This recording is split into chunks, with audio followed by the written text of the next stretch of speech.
이렇게 여러분 만나 뵙게 돼서 반갑습니다. 제가 이 교회 자주 들린 사람은 아니지만은 이 교회 사역자 선교사님 중에서 이재학 목사님하고는 아주 제가 목회자가 되기 전부터 친합니다. 그리고 이재학 목사님의 사모님 이화벽, 원래 조화벽인데 대학부에서 한국에 제가 충현교회를 다녔는데 거기서 1년 위탁령이셨습니다. 그래서 교제를 나누면서 아주 즐거움이 있었는데 이렇게 또 여러분과 직접 얼굴을 맞대고 하나님 말씀 나누게 되니까 너무 반갑습니다. 교통사고 나가지고 싸우다가 만나지 않고 여러분 이렇게 말씀을 나누면서 예배하면서 만나게 돼서 너무너무 감사하고 좋습니다. 제가 잠깐 기도하고 하나님 말씀 나누도록 하겠습니다. 좋으신 하나님, 은혜와 자비를 감사합니다. 하나님의 피로 값주고 사신 예수 그리스도의 능력으로 참으로 성령을 보내주셔서 성령 안에서 함께하는 귀한 종들을 말씀 안에서 만나게 하여 주심을 감사합니다. 오주님 말씀 전하기에는 힘이 부족하오니 불충한 종의 심령을 사용하여 주시사 사람의 제한받지 아니하고 하나님 말씀이 드러나게 하여 주시며 또 말씀이 옥토밭에 떨어져 귀한 열매를 맺을 수 있도록 은혜 베풀어 주시옵소서. 주께서 사용하시는 시간이 되기를 원하오며 우리 구주 예수님의 이름으로 기도하옵나이다. 아멘. 전도서 말씀은 저희가 설교 때 이렇게 자주 들을 수 없는 말씀입니다. 저도 전도서 말씀은 잘 안 전합니다. 왜냐하면 굉장히 심오하고 또 철학적이기도 하고 또 처음 시작할 때부터 보면은 허무하다라는 말이 막 반복적으로 나오거든요.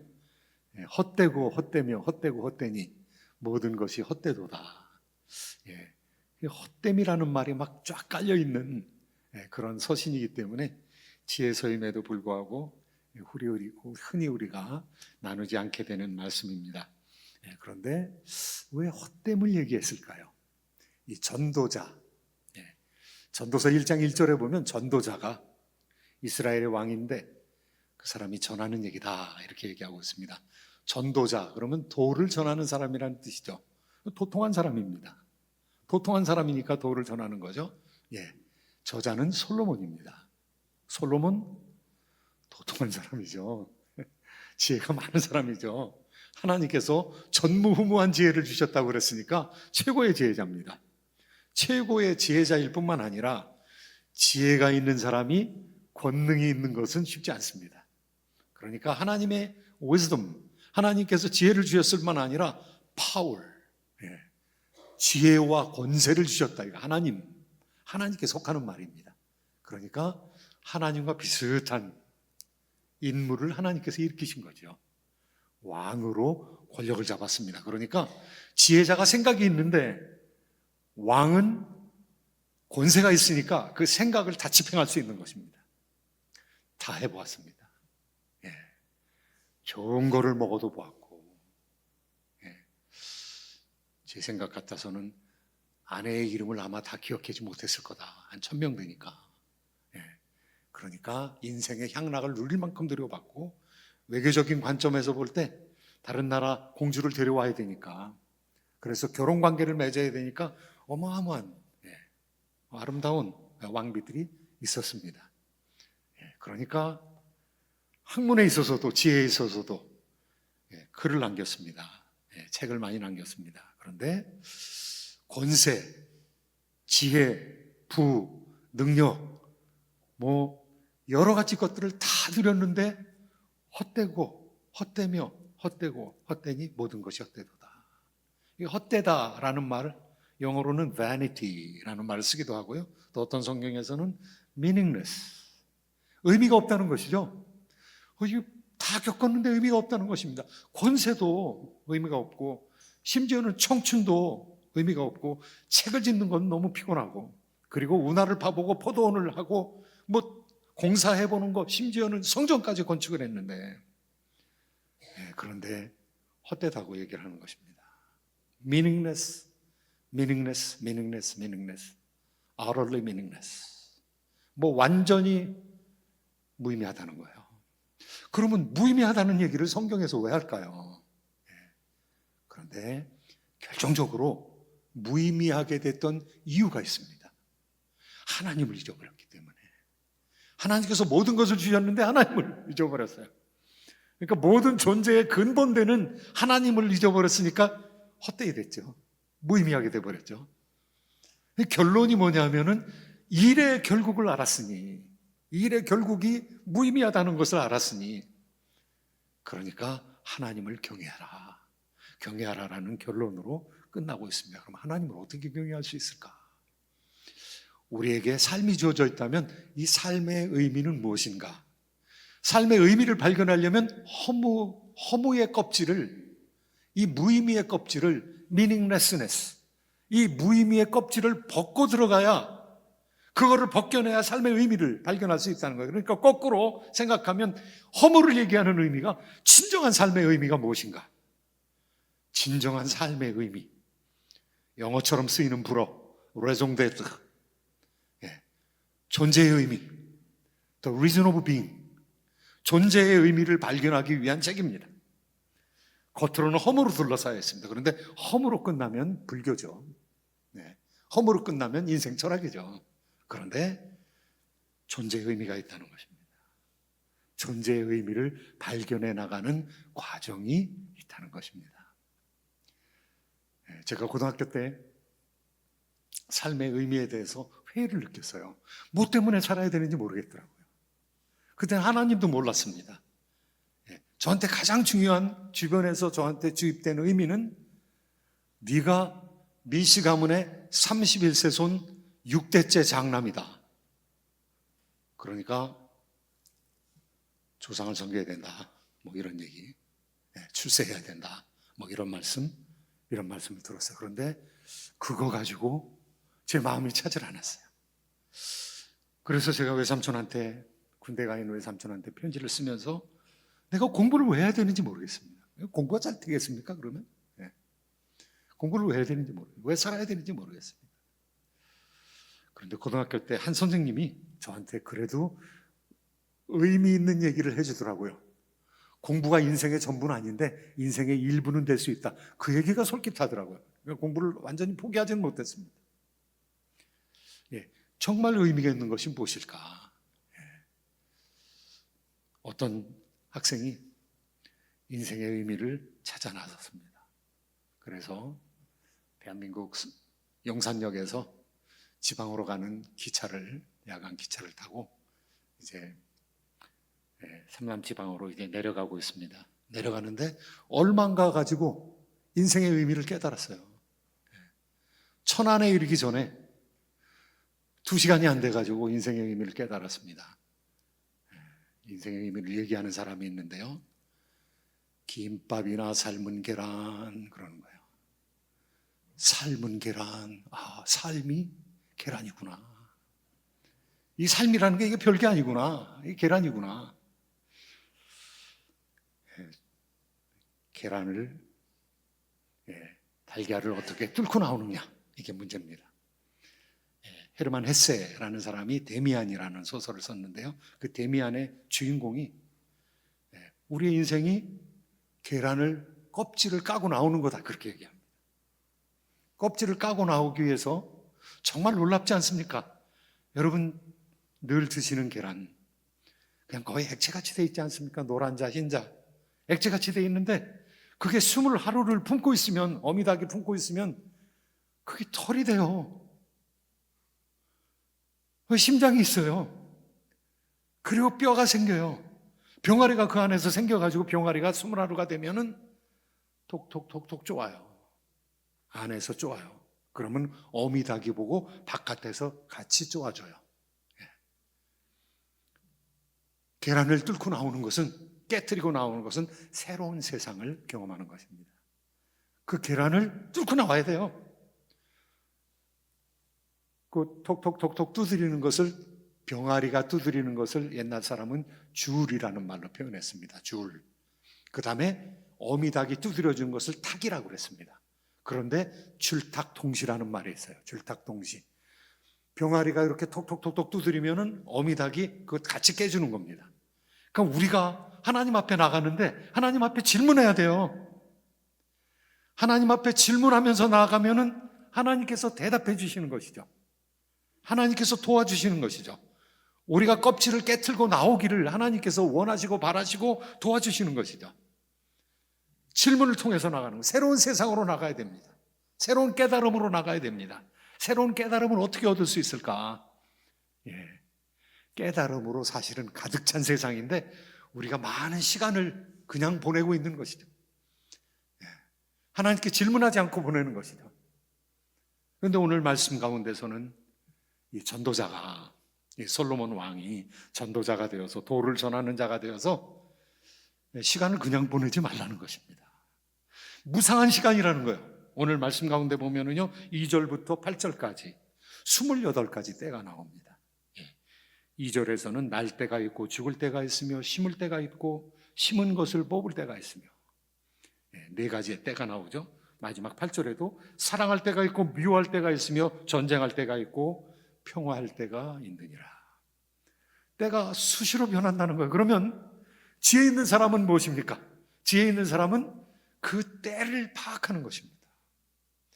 하나님께서 그 무상한 때에 의미를 두신다는 거예요. 그리고 의미를 깨닫게 한다는 거예요. 우리가 어떻게 깨달을 수 있을까?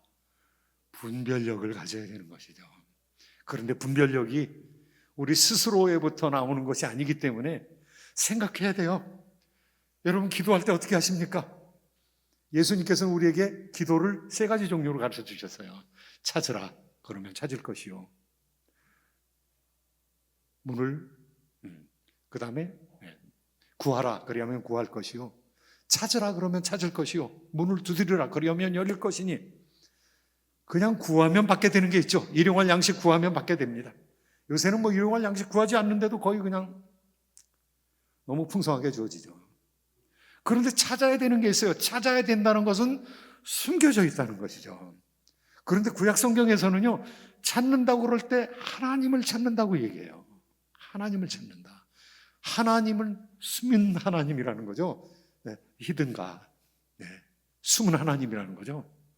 데우스 앱스콘디투스, 숨어있는 하나님의 히든 갓이라는 거예요. 라틴어로 데우스 앱스콘디투스, 숨은 하나님이라는 거죠. 이 숨은 하나님을 우리가 찾아내야 돼요. 그러려면 질문해야 되는 것이죠. 그러려면 찾아야 되는 것이죠. 찾으라 그리하면 찾을 것이요, 문을 두드리라 그러면 열릴 것이니. 문을 두드렸다는 것은요, 문 잠궜다는 거예요. 안 연다는 거예요. 그런데 계속 가서 두드리면은 귀찮아가지고 열어준다는, 귀찮아가지고. 하나님께서는 오랫동안 기다리시는 거죠. 그런데 정말 중요한 것에 대해서, 정말 비밀스러운 것에 대해서 오랫동안에 쌓인 기도를 들어 응답해 주시되 아름다운 것으로 갚아주시는, 그래서 인생은 보물찾기라는 거예요.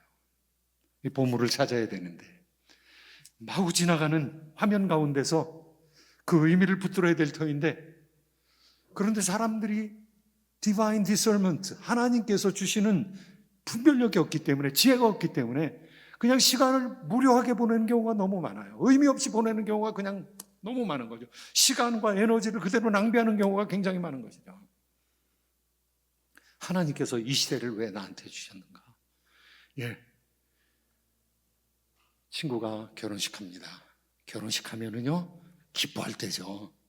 그런데 거기 와서 울면은요, 친구 그만하겠다는 거죠. 결혼식 회방 놓는 것이죠. 장례식에 가서 웃고 춤추면은요, 그 친구 그만하겠다는 것이죠. 때를 분별해야 된다고 그러는데 동물도 때를 분별합니다.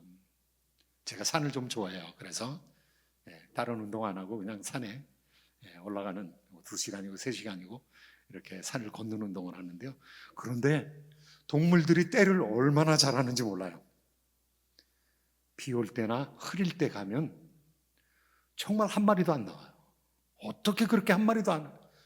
좀 가끔 좀 철 안 든 놈이 있어가지고 좀 이렇게 나오면 좋겠는데 한 마리도 안 나와요. 벌레도 안 나오고 그렇게 흔한 도마뱀도 안 나와요. 참 신기하죠? 아이들이 때를 아는 거예요. 도마뱀이 한 20마리고 30마리고 50마리고 나오면 가끔 뱀이 한 마리씩 나와요. 그런데 어떤 때는 뱀이 2마리가 나오는 때도 있어요. 제가 그렇게 봐요. 그러면 이게 때가 있는 거구나. 때가 있습니다. 뱀이 등장하는 때가 있습니다. 도마뱀이 등장하는 때가 있습니다. 아무것도 없는 때가 있어요. 때를 아는 거예요, 얘네들이. 그런데 사람들은 때를 모른다는 거예요. 외양간의 송아지들도 때를 아는데, 일할 때인지 어떤 때인지 아는데 사람들이 때를 모른다는 거예요. 제가 소대장으로 플래툰 리더로 군 복무를 했습니다.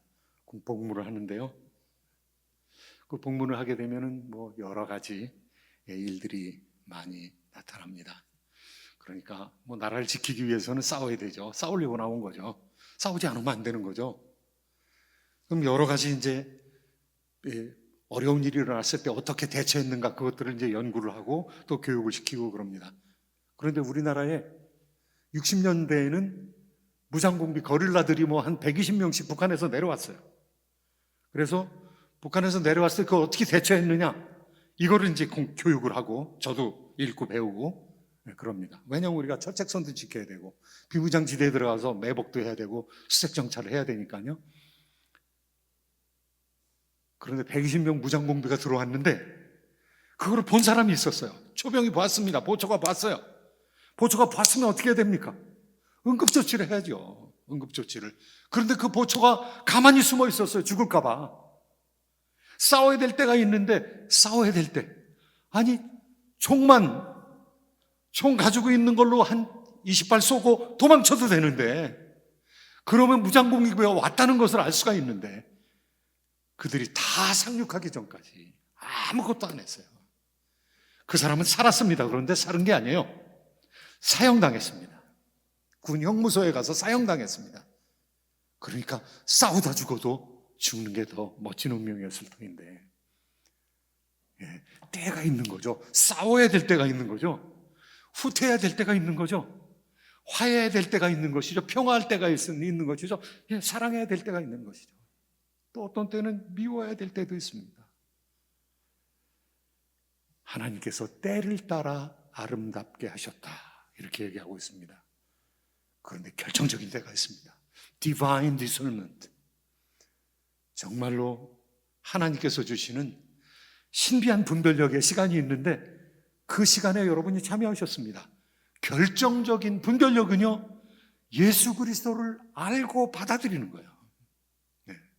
다른 것도 다 중요하지만, 지혜롭게 사는 것 다 중요하지만, 그런데 예수 그리스도에 대한 복음이 전파되어질 때 내가 그 복음을 듣고, 예수님께서 나의 구세주이시구나, 나의 왕이시구나, 만왕의 왕이요 만주의 주시구나, 재림주이시구나, 심판주이시구나, 이것을 받아들이는 것, 이것을 분별하는 것, 분별하고 영접하는 것, 그거는 결정적인 거거든요. 다른 모든 것보다 더 중요한 거거든요. 여러분이 예수 그리스도 우리의 왕으로 받아들이신 것을 믿습니다. 그래서 이 자리에 나와 계신 거죠. 결정적인 분별력. 그리고 우리가 자라나야 됩니다. 이 험한 세상 가운데서, 무상한 인생 가운데서 28가지의 때가 교차하는 이 순간에 시간을 바로 사용해야 되거든요. 시간을 바로 사용하고 그것을 성숙의 기회로 삼아야 되거든요. Divine discernment. 그야말로 하나님의 은혜를, 하나님의 때를 분별하는 능력이 우리한테 주어져야 되거든요. 그래서 우리가 점점 자라나야 되는데, 예수 그리스도의 장성한 신앙을 분량을 향해서 점점 자라나야 되는데 때를 바로 써야 되는 거죠. 그래서 redeeming the time, 때를 아끼라 그랬는데요, 때를 확보하라, 때를 사라 그랬습니다. 무엇을 위해서? 나의 성숙을 위해서, 나의 신앙 성숙을 위해서. 부부싸움이 일어났습니다. 그냥 싸움이 아니에요. 그것을 통해서 나한테 성숙할 기회가 주어져 있는 것이죠. 배우자 양방이 다 성숙할 수 있는 기회가 주어진 것이죠. 뭐 사회적으로 문제가 생겼습니다. 우리한테 물어보고 있는 것이죠. 이거 어떻게 해야 되겠느냐? 어떻게 우리가 성숙할 기회로 이 험한 세상을, 이 시간을, 또 우리가 에너지를 들여야 되는데 그 에너지를 사용할 수 있느냐? 많은 버팀목들이 있습니다. 우리를 이루고 있는 버팀목, 수많은 스펙, 그 다음에 우리의 경험, 경력, 나의 학력, 그 다음에 내가 가지고 있는 돈, 내가 가지고 있는 우리 집안의 전통, 이런 것들로 사람이 자기 버팀목을 삼거든요. 그런데 그 버팀목이 사실은 영원한 버팀목이 아니거든요. 그래서 우리가 무수한 인생 가운데서 분별력을 가지고 살 때 그렇게 살아가면서 우리가 또 다른 것을 깨달아야 합니다. 인생의 의미가 무엇인지. 두 번째는요, Divine Dependence. 하나님을 의뢰하는 것입니다. 왜냐하면 너무 빨리 변하기 때문에, 이 세상에 의미 없이 확확 지나가기 때문에 그 가운데서 하나님을 의뢰해야 되거든요. 왜냐하면 어떻게 될지 모르니까요. 오늘 말씀 가운데 11절 말씀 다 같이 한번 읽어보시도록 하겠습니다. 11절 요절입니다. 함께 읽습니다. 하나님이 모든 것을 지으시되 때를 따라 아름답게 하셨고 또 사람들에게는 영혼을 사모하는 마음을 주셨느니라. 그러나 하나님이 하시는 일의 시종을 사람으로 측량할 수 없게 하셨도다. 측량할 수가 없대요. 이거 모른다는 거예요. 다 알 수가 없다는 거예요. 부분적으로 우리가 이해하지만 다 알 수는 없다는 거예요. 그런데 왜 그렇게 했느냐? 하나님께서 우리를 부르고 계신 거예요. 그 수수께끼들을 가지고 우리를 부르고 계신 거예요. 질문하라고. 그러면 응답하시겠노라고. 너는 부를 만한 때에 하나님을 찾으라고 성경은 얘기하고 있습니다. 하나님을 향하여 부르짖으라고 얘기하고 있습니다. 그러면 부르짖으면 내가 내게 응답하겠고 내가 알지 못하는 크고 비밀한 일을 보이리라, 이렇게 말씀하셨거든요. 신앙의 선배들 가운데서 그냥 평탄하게, 아주 그냥 편안하게 모든 것을 갖추고 자라난 사람은 한 사람도 없어요. 성경에 나오는 수많은 사람들은 다 고난을 뚫고 자라난 사람들입니다. 그야말로 왜 이럴까? 내 인생이 왜 이렇게 망가질까? 대표적인 사람이 욥입니다. 또 다른 대표적인 사람이 다니엘입니다. 그런데 이 요셉이 망가지는데 형들한테 팔려가지고 죽을 뻔했어요. 형 살려주세요. 형님들 살려주세요. 간신히 살았어요. 그래서 노예로 팔렸어요. 이집트로. 인신매매, 자기 형들한테 인신매매를 당했어요. 얼마나 그게 상처가 되겠으면 이해가 됩니까? 이해가 안 될 거예요. 보디발 장군의 집에 종으로 팔려서 거기서 열심히 노력했습니다. 그래서 그곳에서 종들 중에서 최고봉이 됐어요. 집사가 됐어요. 집 전체 사물을 관장하는 그런 사람이 됐어요. 그런데 강간미수범으로 감옥에 들어가게 됐어요. 이게 도대체 뭡니까? 이해가 안 가는 거예요. 그런데 그 가운데서 하나님의 무슨 뜻이 있겠지. 하나님께서 나한테 비전을 주셨는데, 꿈을 주셨는데 하나님께서 뭔가 꿈을 이루시겠지. 하나님 앞에서 성실히 하나님 면전에서 살았습니다. 그런데 감옥에서도 또 감옥을 다스리는 전옥에게 잘 보여져가지고 그곳의 일을 다 관장을 하게 됩니다. 그리고 30세가 되어서 12년 만에 그가 이집트의 수상이 되었습니다. 그런데 수상이 되었을 때 벌써 지혜가 충만했어요. 감옥에서 고등학교를 졸업했어요. 거기 언어를 익혔고요. 문서 수발을 다 담당을 했고요. 사람들을 관리했고 경제적인 경영을 다 했습니다. 한 가정, 보디발 장군의 집에 가정을 전체를 다 다스려 봤습니다. 그러니까 경제교육을 받았죠. 감옥고등학교, 노예고등학교, 그 다음에 감옥대학을 졸업했어요. 감옥에서는 주로 끌려오는 사람들이 정치범들이에요.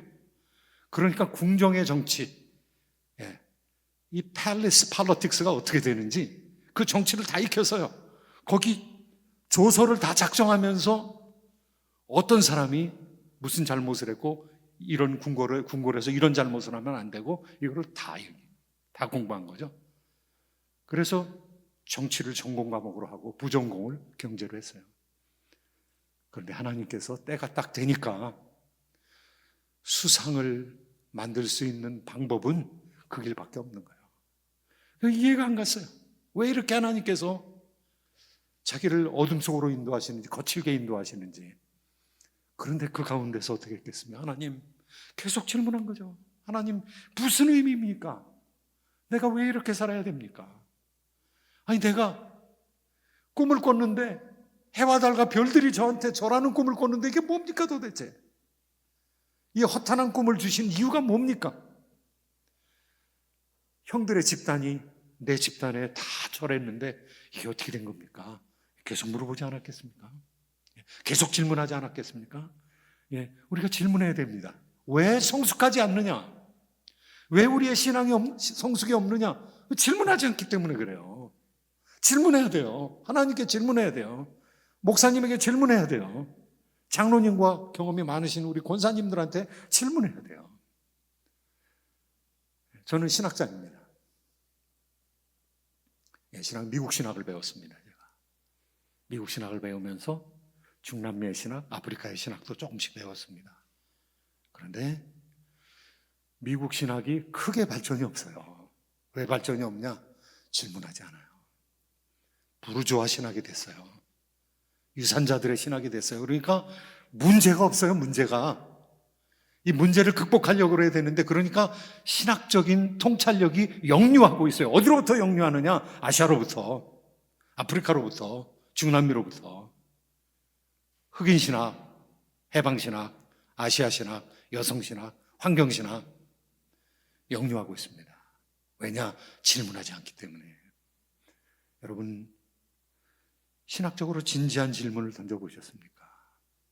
우리 자녀들이 자라나는데요, 때에 맞지 않는 것 같은 질문을 너무 많이 해요.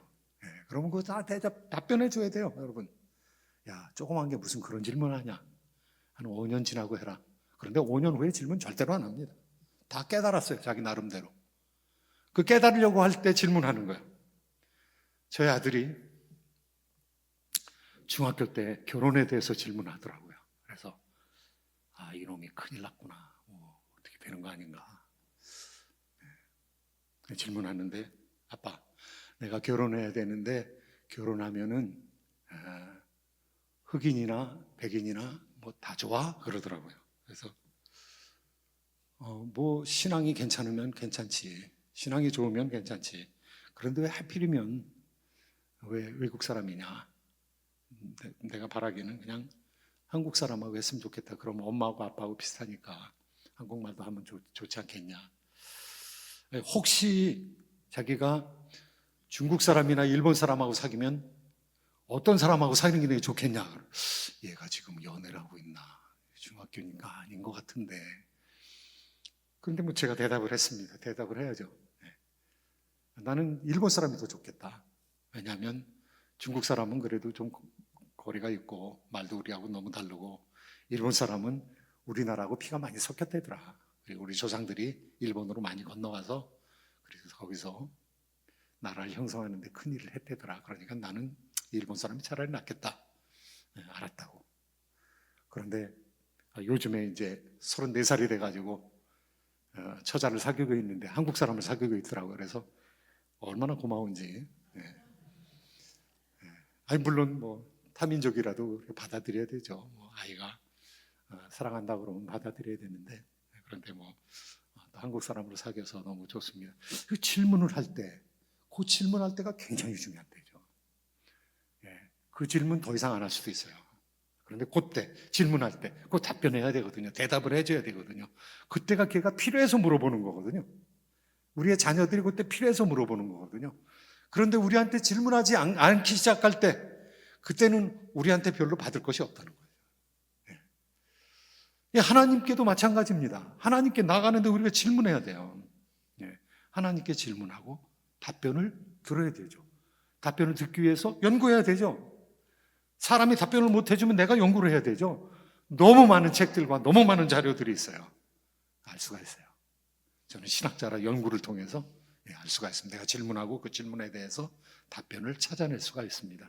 뭐 신비적으로 하나님께서 말씀해 주실 때도 있지만은, 그거는 뭐 그렇게 흔한 일이 아니고 답변을 찾을 수 있을 때 지적해서 찾아야 되는 거죠. 질문해야 되는 거예요. 그 질문한다는 게 뭐예요? 의존한다는 것이죠. 하나님께 의존하는 건 괜찮아요. 사람한테 의존하면은 그 사람이 나한테 대해서 실망할 수도 있지만 하나님에 대해서 질문하면 하나님께서는 어떠한 분이세요? 하나님께서 별명이 말씀이에요. 말이 많으시다는 거예요. 하나님께서 이 세상을 다스리실 때 말로 다스리시는 거예요. 법칙이잖아요, 법칙. 이 세상 힘은 질량 곱하기 가속도다. F equals to ma. 이게 얼마나 깨끗한 공식입니까? 근데 하나님께서 그걸로 세상을 다스리는 그 법칙으로 힘은 질량 곱하기 가속도다. 그러면 힘의 총량이 나온다는 것이죠. S는 2분의 1 gt 스퀘어. 떨어지는 높이는 질량하고 상관없이 2분의 1 곱하기 G는 9.8입니다. 중력 가속도 9.8. T의 제곱, 시간의 제곱이라는 거, 이게 얼마나 깨끗한 공식입니까? 근데 하나님께서 그런 공식으로 이 세상을 가득 채워놓으신 그 말씀으로 다스리는 것이죠. 사람에게는 규범을 주셨죠. 그래서 깨닫고 나에게로 오라. 모르면 물어봐라. 내가 응답하겠다. 너희는 내게 부르짖으라. 내가 네게 응답하겠고 내가 알지 못하는 크고 비밀한 일을 보이리라. 믿습니까? 기도하면 응답하신 하나님이세요. 네, 말씀하시는 하나님이세요. 성경으로도 말씀하시고 때로도 세상으로도 말씀하시고 그 다음에 직접 말씀을 들려주시기도 하시고. 네. 제가 목회자가 되어서 담임 목사로 20년, 준비하는 기간까지 21년 그렇게 사역자로 충현선교교회에서 담임 목사를 했습니다. 제가 한 7, 8년 기도할 때 아침마다 성도님들을 위해서 기도하기 위해서 기도 부탁하면은 그분 이름하고 자녀들 이름 이렇게 쓰고 그것을 읽으면서 기도를 했어요. 한 20페이지 정도 정리한 걸 가지고 국가 민족을 위해서 기도하기도 하고 또 긴급한 기도 제목을 위해서 기도하기도 하고 성도님들을 위해서 기도하기도 하고 잊어버리지 않기 위해서 컴퓨터를 켜놓고 그걸 읽으면서 기도를 했습니다. 읽으면서 기도하고 7시 되면 6시부터 7시까지는 제 기도 시간이에요. 7시 15분이고 이렇게 일어나가지고 들어가고 또 일을 하러 가고 그랬는데 어떤 날에는 하나님께서 저한테 얘기하시더라고요. 감동을 하시더라고요. 감동을 하시는데 야, 너는 어떻게 네 얘기만 그렇게 하고 내가 얘기하려고 그러면 벌떡 일어나가지고 나가냐. 그래서 제가 크게 깨달았어요. 하나님 죄송합니다. 제가 예의를 갖추질 못했군요.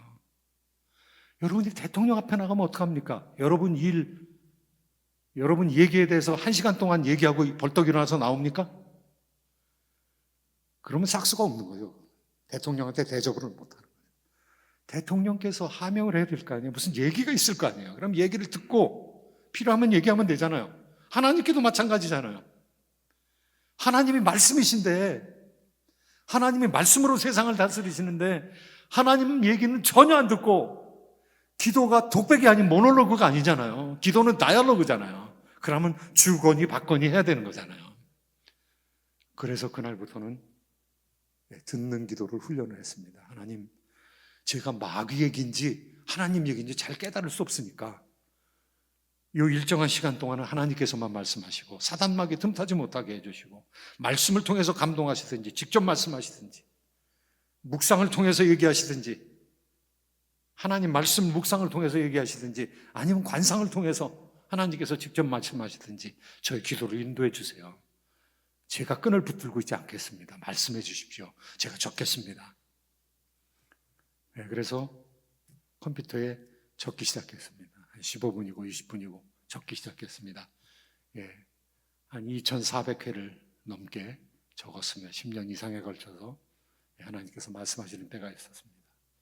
그날 신방할 것에 대해서 하나님께서 말씀을 주시기도 하고 감동을 주시기도 하고 어떤 때는 사랑한다고 이 지구상에 너 혼자 있어도 내가 사랑한다고.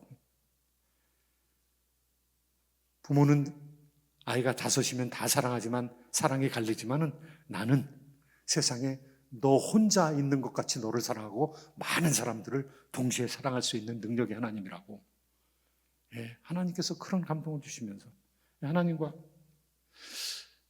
그러니까 디바인 디펜던스, 이 세상이 너무 복잡하거든요.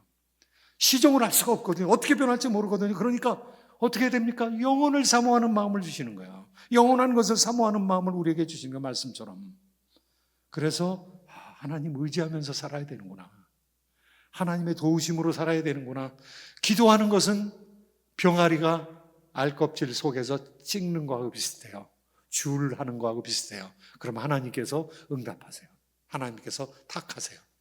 그러면 줄탁 동시에 역사가 일어나는 것이죠.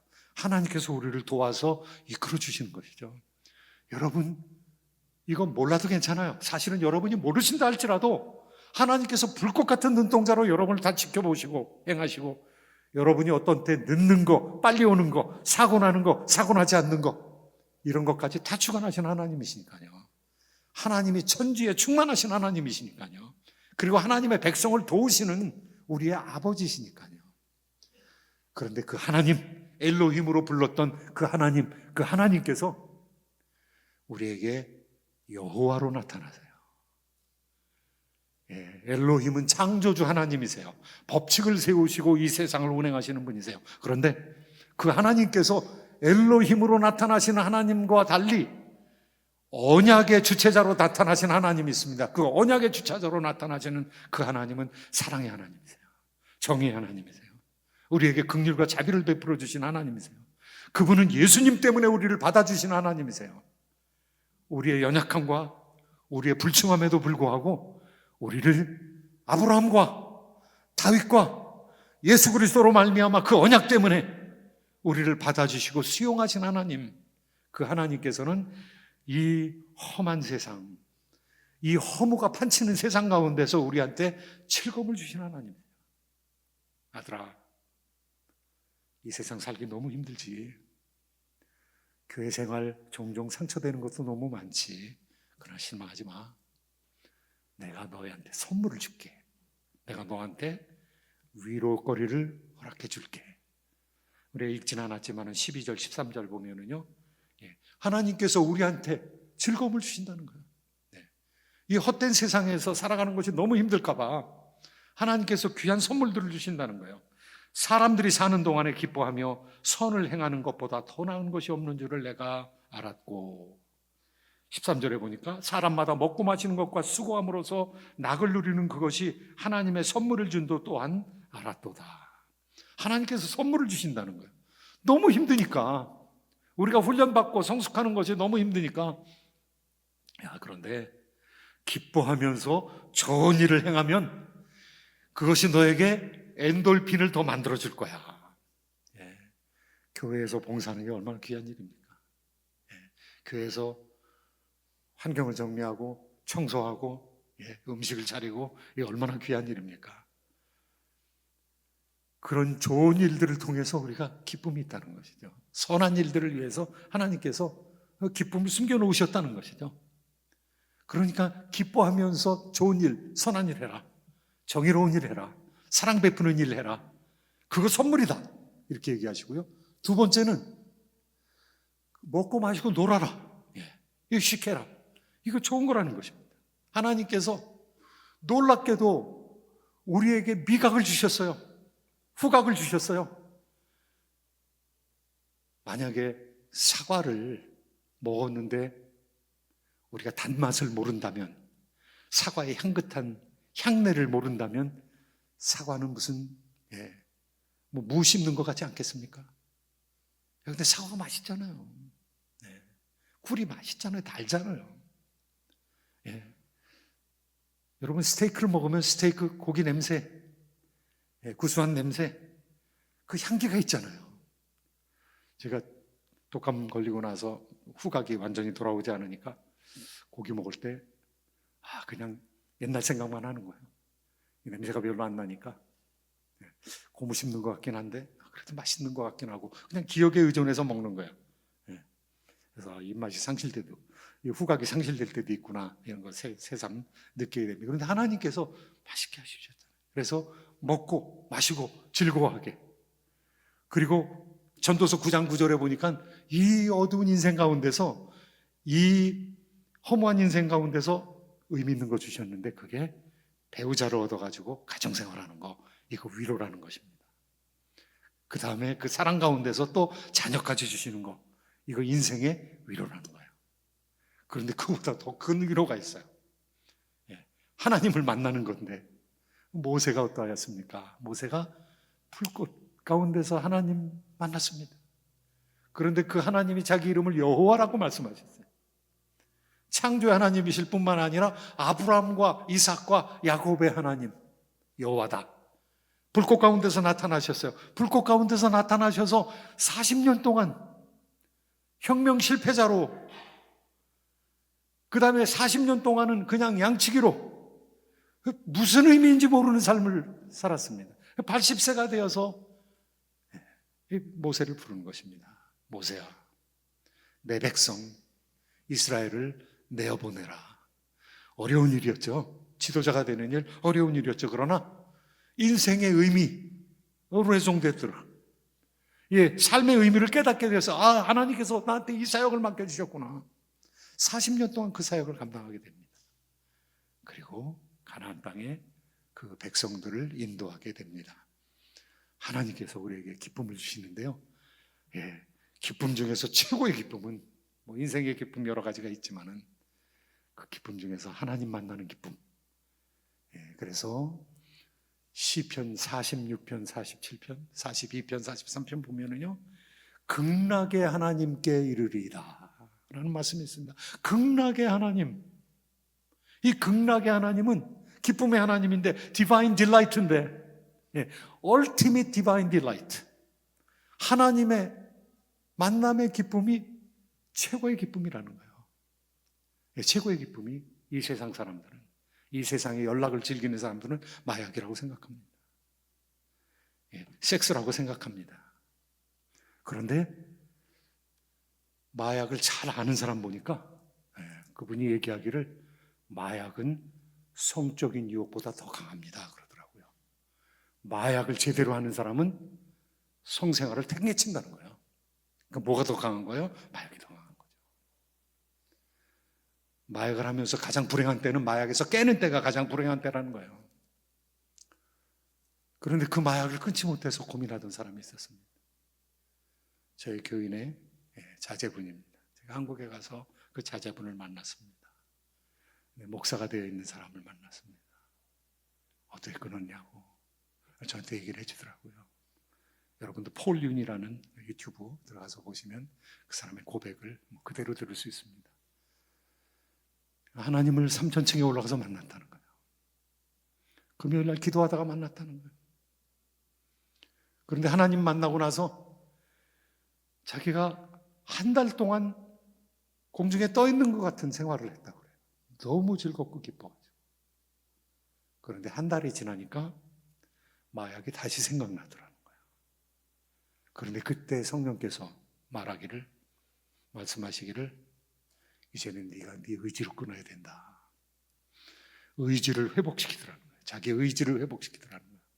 망가진 감성, 망가진 지성, 그리고 망가진 의지까지 일깨우시더라는 거예요. 의지를 회복시키더라는 거예요. 그래서 마약으로부터 떠날 수 있었다는 거예요. 왜냐하면 그거보다 더 극락의 하나님, Ultimate Delight, 하나님을 만나는 것이 최고 최선의 기쁨이요 즐거움이기 때문에. 사랑하는 성도 여러분, 우리가 하나님 만나는 것은 정말로 의미 있는 일입니다. Divine Delight예요. 그리고 우리가 예수님 만나는 거, Divine Dependence, 우리가 예수님 의뢰하면서 살아가는 거, 이게 최고의 삶이죠. 우리가 예수님을 분별하는 거, Divine Discernment, 이거 인생의 최고의 목적이죠. 여러분 기도하실 때 예수님의 이름으로 기도를 합니다. 그 예수님의 이름으로 기도할 때 하나님께서 새로운 세상을, 새로운 세계를, 새로운 깨달음을 우리에게 열어주실 것입니다. 신앙은 계속해서 자라나는 것입니다. 나의 신앙이 중생한 이후에 어디까지 가 있느냐? 지혜서는 우리에게 신앙의 점진적인 발전 과정을 보여주고 있습니다. 첫 번째 과정은 어린아이의 과정이에요. 어린아이. 신앙의 어린아이가 있습니다. 중생은 했는데 어린아이. 그 사람들은 잠언을 읽어야죠. 지혜를 얻기 위해서. 그래서 아비의 법을 가볍게 여기지 말고 어머니의 가르침에 순종하라. 잠언에 반복적으로 나오는 말씀입니다. 그 다음에 조금 더 깊이 들어가면 욥기가 있으면 욥기. 이거는 신앙으로 말하면 한 고등학교 정도 되는 거죠. 고난을 당할 때 이 고난을 어떻게 이길 수 있을까? 고난을 이기면서 나가는 과정. 의로운 자가 겪는 고난. 그 다음에 3단계 전도서. 이 전도서는 노년에 이르러서야, 장년에 이르러서야 깨달을 수 있는 말씀입니다. 험한 인생 가운데서 의미를 발견하고 살아가는 그런 과정. 나의 신앙생활은 어디에 있습니까? 나를 헛되이 이끌었던 나의 버팀목, 이건 놓을 때가 되지 않았습니까? 그리고 예수 그리스도를 붙들고 그리스도를 향하여 성숙해 나가는 저희가 되어야 되지 않겠습니까? 참으로 신성한 분별력 속에서 예수 그리스도를 의지하는 그런 영적 의존감 속에서 그리고 하나님을 만나는 즐거움을 누리면서 살아가는 성숙한 인격이 되기를 예수 그리스도의 이름으로 축원드립니다. 기도하겠습니다.